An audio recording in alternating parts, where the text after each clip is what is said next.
TitleMatchNetwork.com. How did you wind back up in WCW when you started as a singles again, when Hawk was out for a little bit?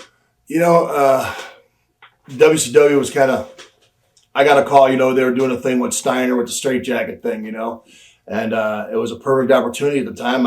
I feel that WCW was right on the brink of turning it around because it already turned, their house shows were getting better, TV ratings were boosting up, and, our gimmick, Rob, we've always been a part of, helping each company we've gone in there. If the ratings start climbing, we help them climb even higher, and that was just part of our Road Warrior gimmick.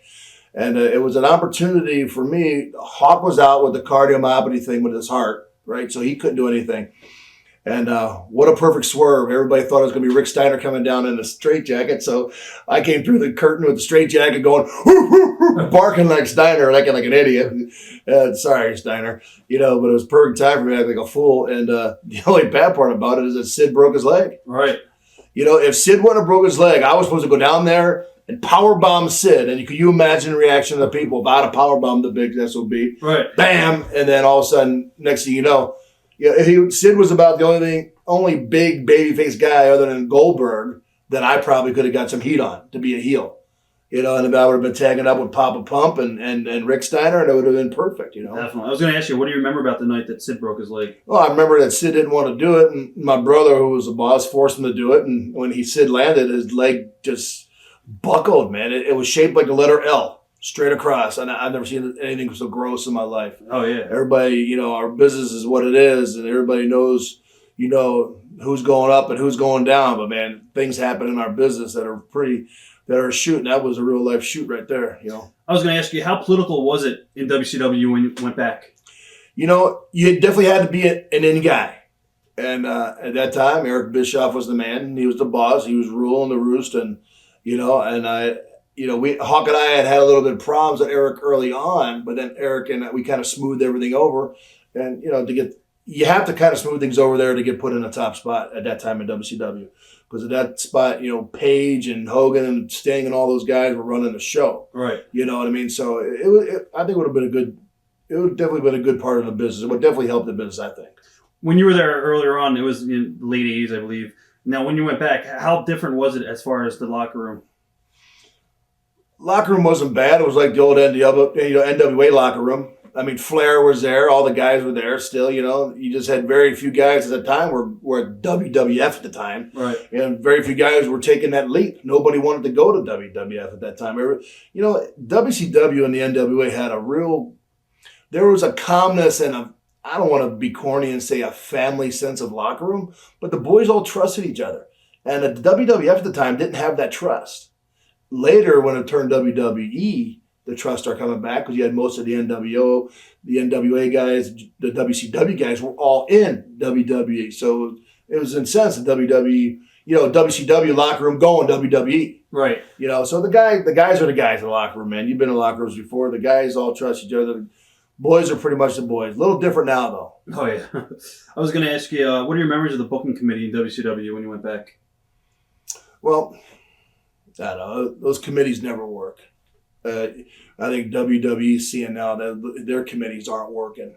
I didn't hear great reviews of WrestleMania, so I don't know. But, the booking committees, you have to have a single boss saying, hey, which everybody knows right now is Vince McMahon. There's got to be the same guy saying, yes, I like that. No, I don't like that. The committees don't work. It's great to have a committee to get ideas. I believe you get more done with more minds involved on getting ideas of top guys.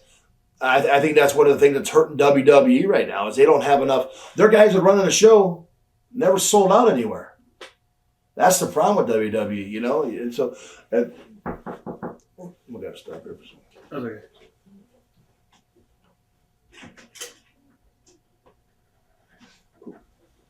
I'll read feedback into that. Anyway. I'll just edit it. Okay. Thanks, Bob. No problem. Thank you. Grab water. Thanks. Joe, Pepsi or water? I think a Pepsi right now. I've waterlogged myself on a plane. Here's change. There's another water and another Pepsi. I get to waterlog after flying on these planes. Yeah. Planes. I drink a gallon of water at night. Right. Okay, we were just talking about the committee. Yeah, booking committees. I don't know booking committees. WCW had the booking committee at one time. I think my brother John had just come in at that time. Dallas Page and my brother were good friends, so he got my brother in there. And I got to admit, my brother was turning it around a little bit right there at the end of WCW. That's why when it sold, I was very surprised. But if you have the right guys on the committees, they're going to work. But if history repeats itself, the committee's never made grade. Right. When you went back to WCW, was it hard to go in without Hawk? Every part of the business I ever tried to do without my partner, it's like trying to make Italian salad dressing without oil and vinegar. You know what I mean?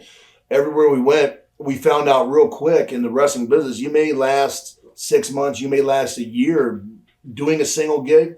The people always wanted to see Animal and Hawk the Road Warriors. We always knew, we always fed off each other. We always knew. I knew when he was in the ring, if he was lost, I knew exactly what to do and tell him here's where we're at. We just knew what each other was thinking without even saying it a lot of times, Who was the locker room? Well, who was the leader of the tag team? Put it that way. Well, it wasn't a secret that I was the business guy. Right. I was, Hawk would say, "Hey, Animal, let me know what the match is. Let me know what I got to do." I was going to ask you who the captain was. Yeah, pretty much. I mean, that's what Ellering called it. Ellering said, "Animal, you're a captain of the team. Just go." And I'm a lot like my kid right now that's playing ball at Ohio State. He's that kind of leadership deal. I'm kind of the same way. I always said, "Hey, throw it on my shoulders. I'll make sure he knows what's going on and what to do." And he was a consummate performer. I only had to tell him once what to do, and Hawk could feed off it, and he knew what's going on. So, right. Were there plans to bring Hawk in when he got healthy? Definitely. At the time, I was going to do the ultimate swerve because being such an over baby face, even as a single, coming down and turning with the Steiners at the time, I knew it was only going to be 6 months before Hawk would come and we would turn babyface on the Steiners. That was the plan. Right. Is to wait till Hawk comes back and he and I would turn with Sid against the Steiner brothers. Then you would have had the team against team that people wanted to see, that they never got to see, except for one Crockett Cup. Yeah. Oh yeah. I think it was what was the Crockett Cup? Yeah. Once or twice we wrestled. That was it. Yeah. As far as Ric Flair, you got to work with him a little bit again, right? What was it like working with Rick? Well, Flair, someday if I'm lucky enough, which I think, and there's been talking about it going in the Hall of Fame, I owe a lot to Ric Flair. Ric Flair being a leader of the Four Horsemen thing. I remember even when I started as a single wrestler in North Carolina by myself, Ric Flair was there, and he and Jack Briscoe and Greg the Hammer Valentine and Roddy Piper all helped me out. I mean, there's Jack Briscoe at the time let me slam him on TV, and Ric Flair, when he was the world champ in Carolina at the time, he let me slam him on TV too. And I was just a young, wet behind the ears kid. I knew nothing, but that's how these guys could see the future of the wrestling business go. And then when Hawk and I got into business, of course, being Minnesota guys and, and Flair being from Minnesota, it was an instant connection right there. But Flair commanded respect. And you could see by his work that he was, and he is to this day, only one guy was close to Flair, and that was Curt Hennig as far as work. Right. I think, anyway. Mr. Perfect was an excellent wrestler. But Ric Flair was the man. And, to be the man, you got to beat the man. That's Ric Flair. And we learned a lot from Flair.